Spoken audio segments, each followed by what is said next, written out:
2013-18. An ordinance of the City of Jefferson, Missouri, authorizing the mayor and city clerk to execute an agreement with Logan Excavating LLC for the Air Streets Stormwater Phase 1 project. Mr. Marash. Thank you. As clerk indicated, this is a construction contract with Logan Excavating. The project would be to redo the stormwater in the vicinity of Air Streets. There's several streets named Air, Southern Air, and various streets there, and so this project would redo the stormwater in that area. In addition, add a sidewalk along the northern side of Bel Air School from an existing pedestrian bridge just west of the school. The price for the project's $235,718, come out of the half-cent sales tax, and we received 6 bids on this project. Logan Excavating was a low bid. We haven't done any previous work with Logan Excavating, or at least since I've been here for 11 years, but we did call their references, and their references checked out, so we're recommending them for the bid. Thank you, Mr. Marash. One question that came to my mind that I'm a little disappointed in myself that I hadn't asked before, to tell you the truth, but never occurred to me. Is the school participating at all in the cost of this sidewalk? No. Okay, is that unusual? Is that standard, or? It's been pretty standard that we have done school sidewalk projects in the past, and the only thing they may participate, give us some easement or something of that nature. Okay, all right. Are there any other questions? Okay, moving, we actually have a request to suspend the rules here. Yeah, excuse me, I might elaborate a little bit. Yeah, we would like the council to suspend the rules. We're requesting that just because we'd like to get started by the end of school, and then this project buttoned up, give us a couple extra weeks to get this project buttoned up before school starts again. Okay, and It's an I 80 calendar day project. Okay, I'm actually the sponsor of the bill, so I'm going to ask to suspend the rules. Do we have any objection to that? I'll second that. Okay, is there any objection? Without objection, the rules are suspended, and we'll have the third reading. An ordinance of the City of Jefferson, Missouri, authorizing the mayor and city clerk to execute an agreement with Logan Excavating LLC for the Air Streets Stormwater Phase 1 project. Okay, any further discussion or questions? If not, roll call, please. Bray, Aye. Carroll, Aye. Graham, Aye. Henry, Aye. Hussey, Aye. Mahalovich, Aye. Prather, Aye. Schulte, Aye. Scrivener, Aye. Branch. Aye. And it passes. Item 2013-19. An ordinance of the City of Jefferson, Missouri, authorizing the mayor and city clerk to execute an agreement with Johnson Consulting Incorporated for conference center facilitation services. Mr. Hilbert. Thank you. This is the result of an RFP requested by the City Council for a facilitator who would assist the council in coming up or preparing questions, preparing any necessary information that the council might need both in the upcoming presentations by the presenters, as well as the month following, where this person will be the liaison to the community, facilitating and asking for questions and comments from the community. They would also take a look at the pro formas of the companies and give the council some advice in that regard. This was a selection of an appointment by the city council, by the city staff. That selected this bidder. It was not the low bid, but we felt the qualifications here more than outweighed the $735 more. And it's important to note at this point that the money to pay for this would come from the tax on the hotels, and it is in a separate account. It's held by the CVB. It's not the general fund. It's a different pot of money. There's more than enough money to pay for this in that account, and it can't be used for anything but this type of a use. Staff did put a check mark next to the bill, asking or reminding, I guess, the council if they wanted to suspend the rules, we could do that in order to have this person available for the June 6th hearing. I think we had the council and staff certainly had initially hoped this would be under 25,000 and we wouldn't need to come to the council, and so Nathan could have approved it. The bids did not come in that low. We received 5 bids. I think I sent you a copy of their proposal, so if you have any questions, I'm glad to answer whatever you have. Okay. Are there any questions for Mr. Hilpert? Mr. Hilbert, I know you said that we Right. do have plenty of funds in that account. How much funds are in that account? And then also a follow-up question, are we on target, which was projected to generate for the hotel? Well, if I can just defer to Bill, I think he can answer both of those. I can. Currently, we have 1.1 million. It's exactly $1,103,398.39. So 1.1 million, and that's through the March 2013 collections. And we're averaging $47,973.84 a month, which meets the projections that we have if we were to do the $9 million bond. So we would be able to cover our 20-year bond and do the $9 million deal there. We've been collecting that for a year and a half, 2 years. May 2011 was our first collection date. Okay. Thank you. Thank you. Any other questions? Mr. Bray?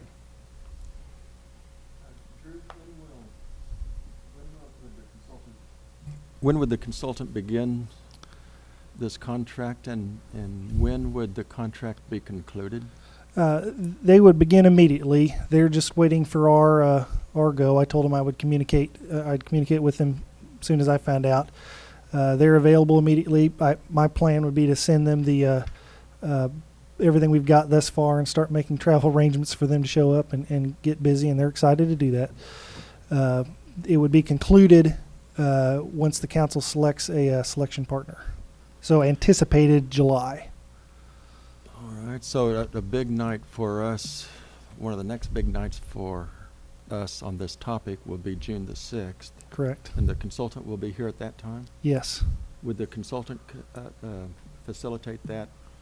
I think so. I mean, we're hoping that they will help coordinate that meeting and set it up the way it would be most beneficial for the council. And the consultant will give us good things, thoughts to consider, and I think what we're expecting from them is to make sure we're asking the right questions in the right format so that the council makes the most informed decision about which partner is best for them.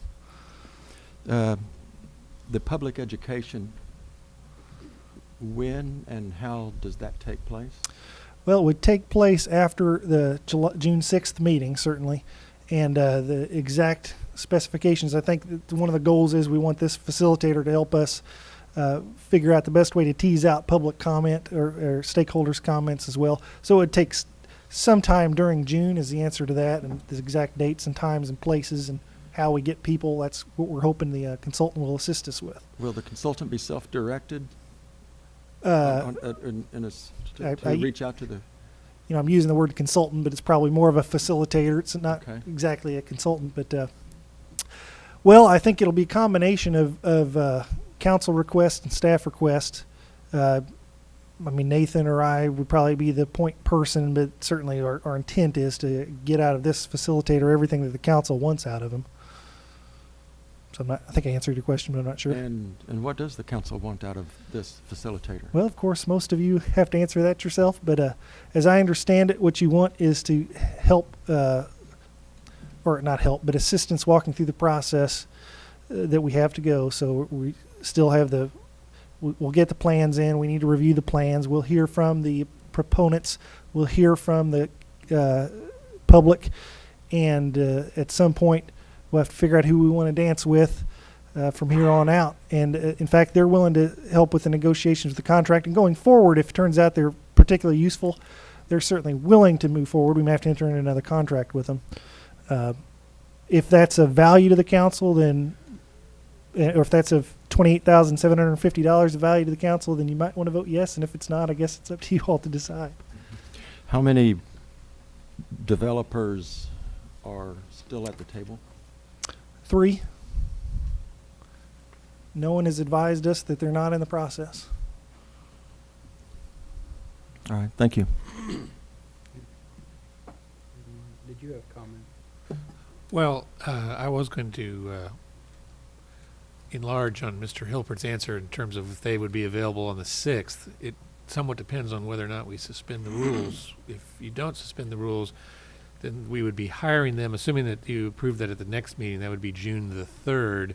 So they would still be available for the 6th, but, so Mr. Hilbert's correct in that, but obviously they would have only had a couple days at that point to prepare for that meeting. But if we suspend the rules tonight and vote on this tonight after the third reading, the facilitator could get a head start and Yes. be better prepared for the meeting on the And 6th. they're certainly aware of the quick time frame that we're looking at, so that's part of what they bid and how they bid their proposal. Mr. Mihalovich. Yeah, I got a couple of thoughts on this. I think we thought it was a good idea, or we went ahead the proposal, the RFP out there, and then we had a proposal to put in 10,000, and if you all remember, we removed that as a limit because we really didn't know what it would come back to cost us. So the question I think today is two-parted. Is 28,000 more than what we examined and thought about? Is that more than we can stomach? And the second is, are the quality of our proposer, our facilitator, adequate enough to do the job? So I think that's the kind of the two questions. I certainly appreciate the thought on this council that you treat the 28,000 as if it were your own money, and that's a good way to approach it. So is it good money for your, are you getting the value out of that 28,000? And I'd say, taking that approach, we're actually spending 28,000 to make a $9 million initial investment by the city. So doing the math on that, that you would think if the 28,000 bought us expert advice and facilitation, we touched the bases with the public, we did all those things, then in fact it would be a very good expenditure of our funds, I think. So for that reason, plus the exodus of our city finance director and the exodus of a key staff people have left us kind of slim in terms of the staffing of the city that would normally take this on as a part of their duties. So that would be another reason. Additionally, there are 8 criteria that are on this, 8 criteria that are to be judged. And I personally think that if we're not hiring a facilitator, then we ought to all be able to buckle in and really understand those 8 and do the homework ourselves. Those 8, some of them I feel comfortable with, but to understand the cost of the city, the real cost of the city, the capital outlay by the proposer, the operating and marketing plans, the economic feasibility, I think maybe deserves somebody to spend the kind of time that I certainly don't know that I have the expertise to in all areas to facilitate. So that's why I would be in favor of it. But I'll tell you what, I'd be less in favor of pushing this group beyond a decision that they're not comfortable with. And if you're not comfortable with, I'm not leaning towards suspending the rules. Because if I say I'm going to suspend the rules, then if no one objects, I still don't know if this will pass. But if one of you all make the motion to suspend the rules, I think it takes 7 of us. Any council person can ask to suspend the rules, And with 2 objections? as long as there are fewer than 2 objections. Okay. Thanks for the parliamentary order. Okay. Well, I don't want to suspend the rules prematurely, thinking that this could fail, so I'm going to go to a safe side and hear comment before I suspend rules. I believe Mr. Henry's next. I'll make a motion to suspend the rules. Second. Okay, we've got a motion to suspend the rules. Is there any objection? Okay, there's no objection, so we will suspend the rules, but let's continue our discussion here. Mr. Hilbert? I neglected to mention something. The reason that part of the reason the council the staff picked this consultant is that they had substantial more experience than any other bidders in the Midwest and Missouri in particular in large scope projects. I just forgot to mention that and wanted to. So I am within my authority here to continue this Yes, discussion before right. we read it the third time? Correct. Okay, So I think Ken was, Mr. Hussey asked next. Well, we've suspended rules. I didn't have a problem suspending rules. This motion was made by the previous council to start down this path. So the way I look at it, we've had weeks of a public process in terms of letting the public know this was a path the council wanted to head.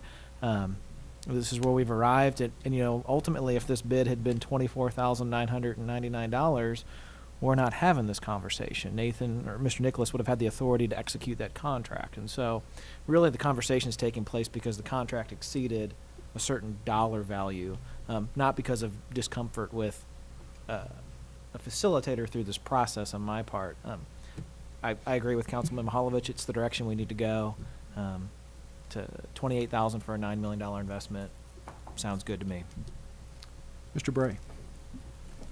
Drew, you said this was the leading bidder, responder in the Midwest and then you said in large projects? Large projects.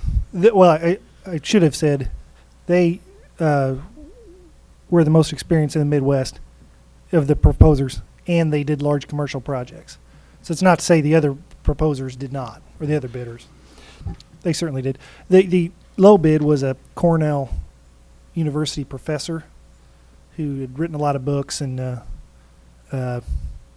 participated in projects, but not anywhere in the Midwest, or just didn't feel like he had enough real world practical experience to fit the council's need. But he was the low bid at $25,000 even. Do we have an idea how much time these folks from Chicago would be in Jefferson City to help us?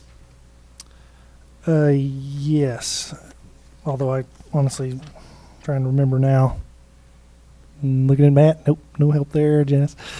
He had scheduled, I think, 2 weeks in town, or 10 days. No help over there. All right. I'm sorry. I can look as you. I think in the proposal they scheduled how much time they thought they would be here on that. I wonder what my thought is, how much of the fee is simply a time and travel versus, being here on site, working with the public and working with the council. I don't know. He didn't divide those up. Some of them, including this consultant Johnson, had just put the fee included expenses as well, so it was the $28,750. I suspect maybe his actual bid is $25, figuring $875 in expenses. I don't know that for sure, but that'd be my guess. My able assistant is combing through. While they're looking, Mr. Mahalovic, did you have a question or a comment? I think the RFP said the contractor will be expected to attend all meetings regarding the same, approximately 10 days between June 3rd and July 1st. So that gives a minimum number of days. I kind of remembered 18 was kind of estimated about the amount of days they're going to spend. Of course, they would have some of the responsibility for determining how many meetings Sure. there were going to be and when they were going Right. to hold them and everything. So I guess they could kind of either limit or expand the number of meetings. I mean, they may have the three, they may have 2 meetings back to back for different stakeholders one week and then 2 the next. They're out of Chicago, so it's not as big a travel burden for them. Are you still looking for some answer to that question, or do you feel like you had your question answered, Mr. Bray? I'm happy with that. Happy with the answer. Any further discussion? If not, let's have the third reading. An ordinance of the City of Jefferson, Missouri, authorizing the mayor and city clerk to execute an agreement with Johnson Consulting Incorporated for conference center facilitation services. Okay. Any further discussion now that we've had the third reading? All right, roll call, please. But- Carroll. excuse me. Oh, excuse me. Mr. Bray. I remember that my recollection is when we discussed this earlier, that at a $10,000 threshold, we didn't know if we would reach that threshold unless we offered that. And so I might be mistaken in my recollection. But we took away that figure so as to not influence the bid, and And perhaps in doing so, instead of a $10,000 or $5,000 bid, and not offering guidelines, we end up with a $28,750. That's I like the what we're asking for. A facilitator to help us work our way through the proposals so that we can differentiate between them and select the best one. I would be happy to hear other opinion on the value of this consulting contract. Mr. Henry? Well, if we want this done correctly, in my eyes, and if we want to do this right, I mean, I think the facilitator is the direction that we need to go in. Quite honestly, for what we're asking for, is $5,000 to $10,000 going to do it anyway? I don't see that at this point. But you know, again, in order to get this done correctly, and unless we all have the time to sit down and go over this in depth and do the things that they're willing to do and the services that they're willing to provide, so be it. If no one wants to go along with that with those fees, but I don't see. I know for myself, I probably would not have the time to be able to sit down in depth and go over and help provide those services. I can't speak for anyone else, but if we want this done correctly, and as far as we've came at this point, we need that facilitator. Does $10,000 do it? Probably not. Obviously not. So that would be my thought. Mrs. Carroll? Thank you. And building on what you said, it's not even just the time, but the experience. None of the 10 of us, or even our city staff, over all the years we've been working on Conference Center, have that kind of expertise, which is why we're bringing the facilitator. And also knowing that some of the other bids were very much in line with what we're looking at now, and that this is the experience we want, that I know we're getting what is worth what we're paying for. So I feel completely comfortable and confident looking at the scope and the size of this project in this facilitator. Thank you. Mr. Hussey? Drew, Mr. Hilbert, what were the range of the bids that were received? You said 25,000 was the low I end. think the high bid was 58.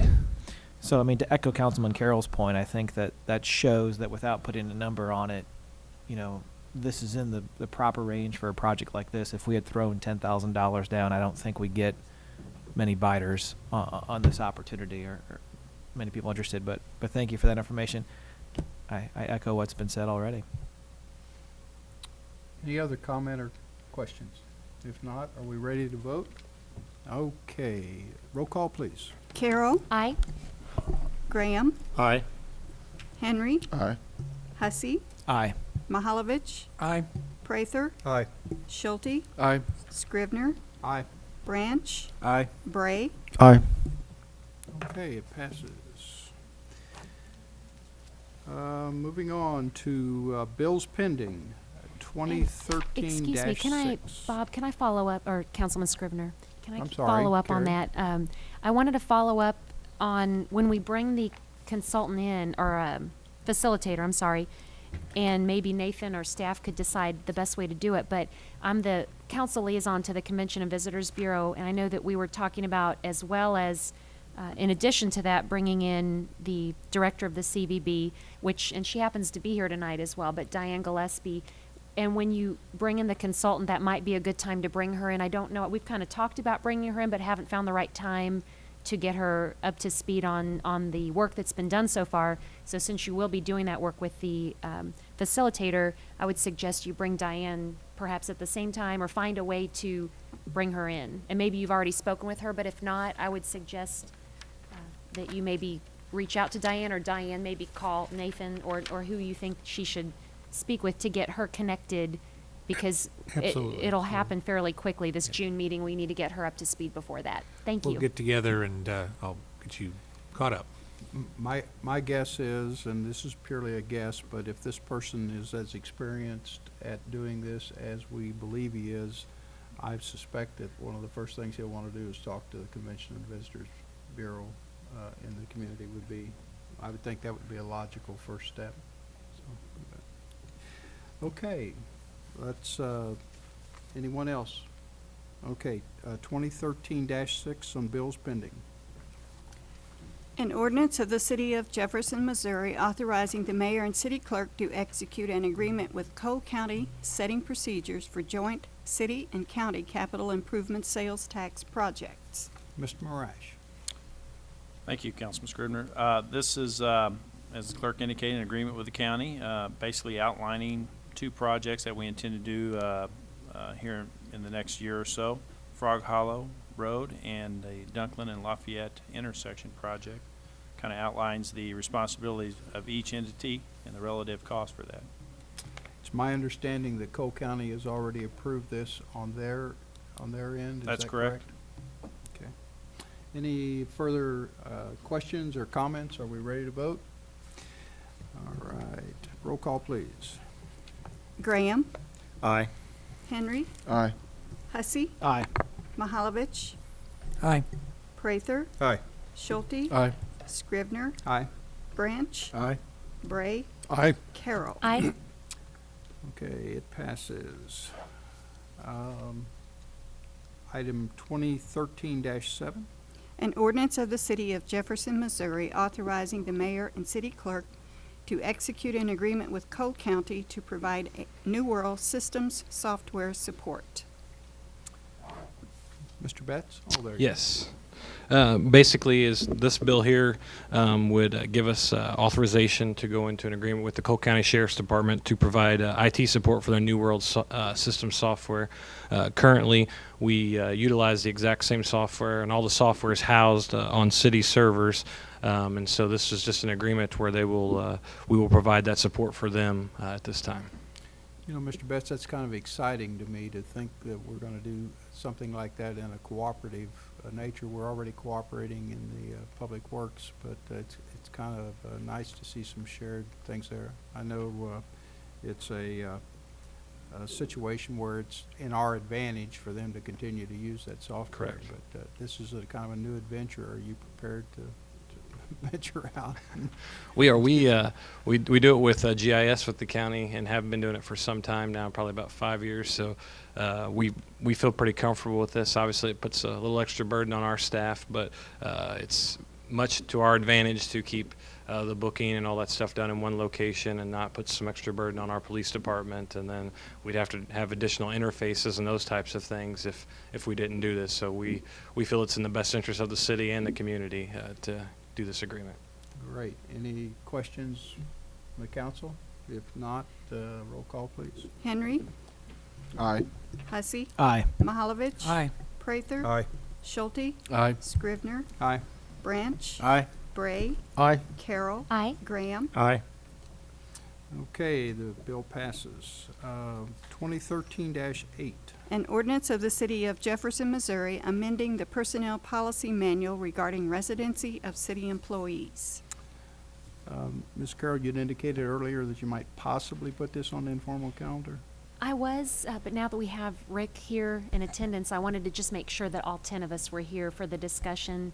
Okay. So I will leave it on. There is no rush to do this, so if there are some concerns that we need to gain more information and come back, that's fine, but we can go ahead and go forward with the discussion. I assumed that would be the case, but I wanted to give you the opportunity. Okay, any, let's see, I guess this would be Ms. Stroh. Thank you. Okay, this ordinance amends the residency requirement within the Personnel Policy Manual.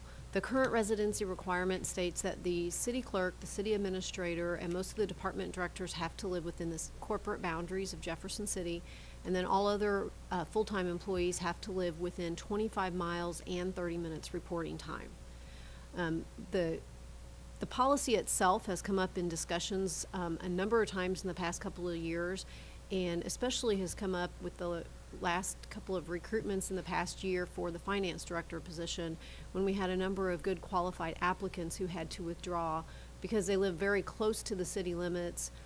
Typically were pretty much in our community but did not actually reside within the city limits, and were not willing to, you know, they had homes and property and things like that that they did not want to sell and have to move. So we felt as though this is the best time to really take a look at this policy because we are not actively looking at filling any of the department director positions, although we do have, as you know, 3 vacancies that at some point in the future we probably will be looking at filling. So I think that right now is the time to have this discussion. This was taken to the administration committee and they discussed it over, I think actually 3 months they discussed the policy.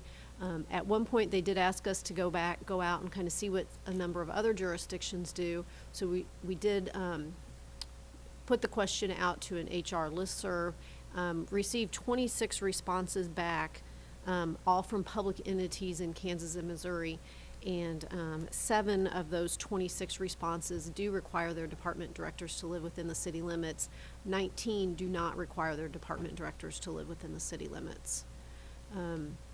So the administration committee asked staff to bring to you an ordinance which requires the city clerk, the city administrator, the police chief, and the fire chief. They felt strongly they wanted to be included in the ordinance. They also asked us to include the director of public works to live within this corporate boundaries for discussion purposes at the council level, and then to have all other department directors requirement to be within 15 miles of the corporate boundaries, and then to leave all other city employees as is.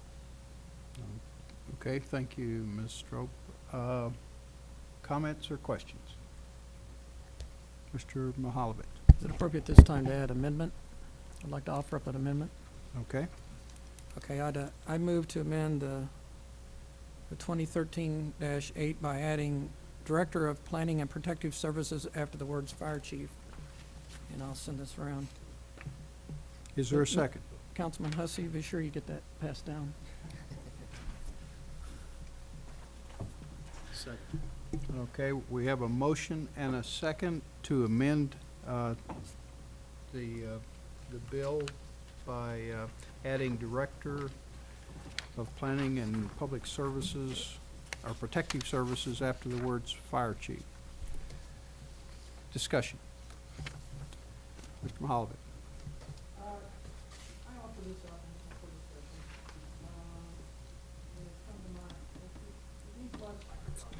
Thank you. It means less to me that it's about emergency services and being there within minutes' notice. It's about living within the community and having the values of the community, and to me, if we're going to invoke rules and laws and restrictions, then maybe we ought to live with those ourselves as staff. I've had a recent experience, well, a long time experience possibly with planning and zoning. And my first rule with regard to making a decision as a commission member was, what's the staff recommendation? Because I valued their recommendation. And parts of the staff recommendation have to do with, does it change the character of the city? Does it change the neighborhood? Does it change it? Well, if you're not living in the neighborhood, I'm not sure what kind of judgments you can make. You can presume, but to me, it gives less value to the staff's recommendations to us if they aren't a part of our city and being a resident. So that means that we accept this amendment, or we choose to weigh the staff recommendations a little differently as they come before us through Board of Adjustment, Planning and Zoning, and other decisions that are brought before our committees. And that's my comments. Okay, we've been over here all night, so I'm going to start on this side, and then I'll come back to you gentlemen. Ms. Carroll. Thank you. I am in favor of the current bill, and I was neutral on this Director of Planning and Protective until I heard your reasoning, and right there, that does make sense to me. I understand that. I would ask also to ask the current Director of Planning and Protective Services, Janice McMillan. I would like your comment too. You've been in this position, you've been with the city for many years, and I value your input on this before we actually make that decision. Overall, just speaking on the bill itself, I can tell you I was very much against broadening this to people or to allowing residency outside the city limits. In fact, I was very much against it for a lot of reasons Rick has gone over at committee and here about just the community pride and living within the city limits. I thought that was very important. So that was end of discussion for me. And then as I learned that so many other communities do this and that perhaps we're behind the times, I mean, it's taken me years to get to this point of understanding, but also the staff recommendation. They have recommended that we do this as well. So I've opened my mind to it, and I like the current list that we have, and I'm open to adding this one. But bottom line for me is that we need to make sure we find the best possible candidates for employment with the city. And that's, if we are perhaps lessening our pool of employees, lessening the number of candidates we can choose from, and therefore missing who could truly be the best candidate, we could be doing a disservice to the community in that respect. So looking at the big picture and looking at other communities and staff, I have decided that I think that's definitely the way to go. So I don't know if it'd be appropriate to finish the questions and then ask Janice, or if Janice could comment on if she thinks it would be an advantage to include that within city limits. I think if you feel comfortable, Ms. McMillan, if you want to say something now. Sure. Thank you. Well, let me say, first of all, regardless of your decision on whether to include that position in the list of positions that are required to live in the city, it wouldn't make any difference to me personally. I choose to live in the city. I chose to live in the city when we first moved to this area 24 years ago. So to me, because I happen to love living in the city, I make that personal choice. I would also like to say that the planning positions, and I would hope the department level positions that come in the future, would be professionals, and their decisions and recommendations would be based on their professional judgment and wouldn't be swayed one way or the other based on where they happen to live. Was there someone else? Thank you, Ms. McMillan. Someone else on this side? If not, we're going to start on this end because 3 hands went up at once. So, Mr. Bray. I just wanted to say that I will support this amendment. I appreciate the argument that Councilman Mihaljevic provided, and I will support the amendment as he offered it. Thank you. Okay. Mr. Hussey, I saw your hand a while ago. Yeah, I mean, I think I stated my opinion at last week's Brown Bagel about, you know, I believe we should take Public Works off the list, not add Planning and Protective Services, and there's a few reasons why. I think when you define living within a community to guide your decision making, you have to kind of consider what you define community. And I find it hard to believe that somebody that may live a block outside the city or just a few feels any differently about Jefferson City or wouldn't want the best for Jefferson City. You know, the impact of staff recommendations, using the neighborhood example, what I want that in my neighborhood. Neighborhoods vary in cities. And you can live in one neighborhood and have a completely different experience of this community than living in another neighborhood. And so I wouldn't ever attach less value to a staff recommendation, because I would believe they would be approaching the situation in a professional manner with the trust and faith of the city administrator. And I think if we ever felt like we had a department director that was not giving us their best, that's an issue for the city administrator to address, and we would need a change in that role. You know, it's interesting to say that we may give less value to a staff recommendation when we just spent $28,000 on a consultant to come in from Chicago who we hope gets to know our community in a very quick amount of time, but we're going to put a lot of faith and trust in what that consultant has to say, because we know that they're going to believe in professionally, they're going to speak what we need to hear. They're experts in that field, and they're going to give us the best recommendation for our community. I think the same is true of department directors. You know, I go 2 ways on this issue. If you want to argue that it's essential to the position and city services, that's fine, and I don't think that these positions were this day and age in technology and the ability to connect, especially at the public works level. I think we heard that from Mr. Schwartz, the previous public works director, that, you know, a lot of times if it's about getting plows in, he's going to pick up the phone and have called those people. But if you want to make the argument that somebody needs to live within the community to feel the sense of community, and we expect that, then you should be arguing to add every department director to this amendment. We should require every director to live within the city boundaries, because the finance director, the IT director, the city councilor, I don't necessarily draw a distinction in terms of their value and commitment to the community. And if that's the expectation, then we should have that for all department directors. I understand the idea of, you know, they're bringing forth policies and planning and protective services and public works that propose what you're actually going to live by. But for me, I think we have to broaden our sense of what community is, that the people that live just outside our city limits, they have a connection to Jefferson City. A lot of the outlying communities, Jefferson City is their central hub. They feel that sense of connection. And ultimately, I think the research shows us that a lot of communities have gone a different direction. And that, you know, we're not the trendsetter on this if we decide to modify our policy and open up our requirements to a certain extent to allow these positions to have a broader pool to pick from. And I think that's okay. But ultimately, I think it's about how can we be most competitive to fill these director level positions, and to exclude a candidate because maybe they live just a little bit outside the city, and we don't think that they have the sense of community that we're looking for, to me would be a shame. So I would oppose the amendment. I would actually support removing the Director of Public Works from the requirement as well, which was staff recommendation.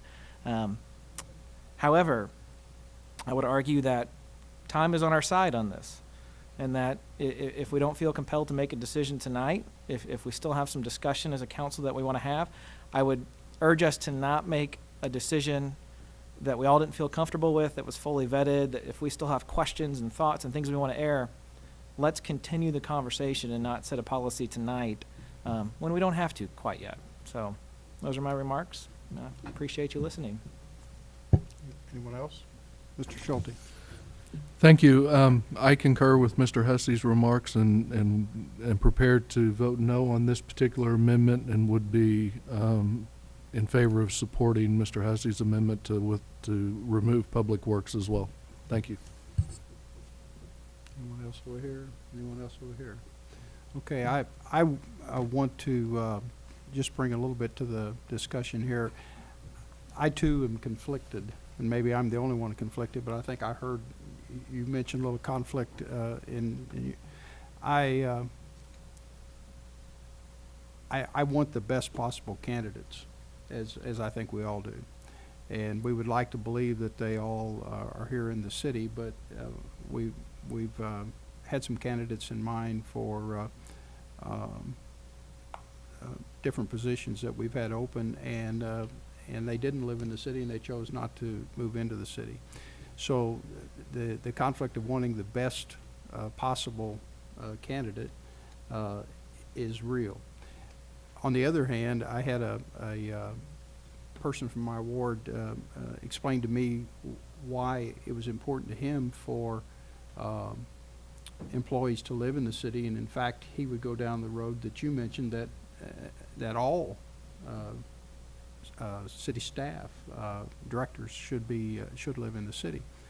And his argument was somewhat like Mr. Mahalovich's, in that, as he indicated, when you live in the community and you drive its streets, you recreate in its parks, you attend its churches, you belong to its clubs, and you're a part of the fabric of the community, you have no doubt more of a sense of a community. And he felt that that it was important that your folks that work for the city and create or at least recommend the regulations and the rules that people live by, that it was important that they also live in the city and live by those rules and regulations as well. So you can see why I'm conflicted, because there's two opposing purposes here. I also think that when you move into an area outside the city and ask those residents to vote to be annexed into the city, it's hard to make the case that it's better in the city than it is outside the city whenever you have employees of the city choosing to live outside the city. So, you know, I don't know if that helps or hurts your decision-making process, but to me, that's the conflict I face in trying to vote. Mrs. Carroll. Thank you. And I have an idea that might get us a good start on where we're going.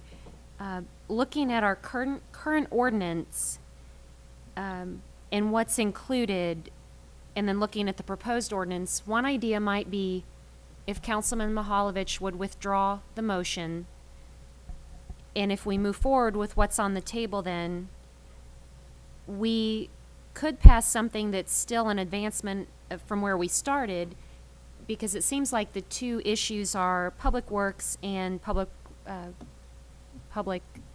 planning and protective services. Those two seem to be the two that we have questions about. We're not really talking, we don't seem to have issues with finance, director, human resources, and parks and rec. Those are the three that might be the easy ones. So what we could do is if we move forward with this, although it does include public works in it, that's not to say that we can't start over then and still look at this, bring it on to the next administration committee. We have a new council now, and kind of start then really focusing in on those two that we have questions of. And the reason I say that is our current ordinance today reads that city administrator, city councilor, city clerk, police and fire chief, and public works. That's already how it is today. So by not moving forward, we're not really accomplishing anything because public works already is in there. The ones basically, by taking action on what's currently on the table, we would be removing finance director, human resources director, and parks and rec. Those three would essentially be open then to anybody within the mile radius. So I would propose, if Councilman Mihaljevic would withdraw that, at least it gets us closer to where we want to be by removing those three. And then I would propose we take it to admin or whatever committee would, if there's another committee that would want to review it. And maybe it really needs to be some of us that aren't on admin that are having some of the questions as well. So I want everyone to be included. But then we can really dig into those other, the two that seem to be kind of on the border there.